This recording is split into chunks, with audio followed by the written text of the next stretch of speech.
Representation in Congress, better infrastructure, and respect. All reasons people here were pushing for statehood.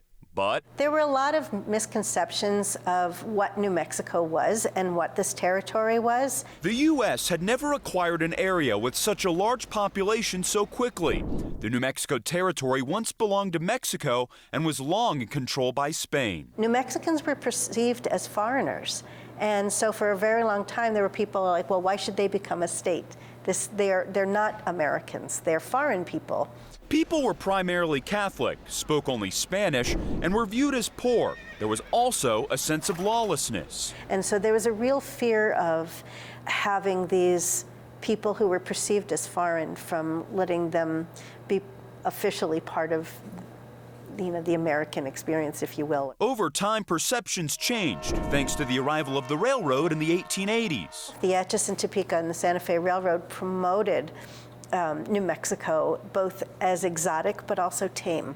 So it was an exciting place for people to come visit on the train and to learn more about this place. People living in the area, like Antonio Joseph, were making a push for New Mexico to become its own state. He really became an advocate for New Mexico in Washington, and this is a pamphlet that he created to Washington to appeal for statehood as early as 1888. Then in 1898, the Spanish-American War began.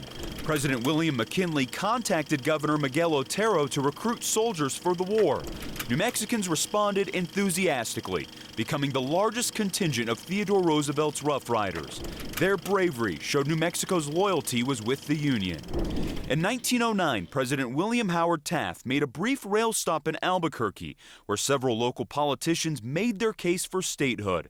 Taft assured them he supported the cause, and a state constitution was drafted. It would go from here in 1910 to the Congress and finally be ratified as a state in 1912 in Washington, D.C. by the national leadership. Making New Mexico the 47th state on January 6, 1912.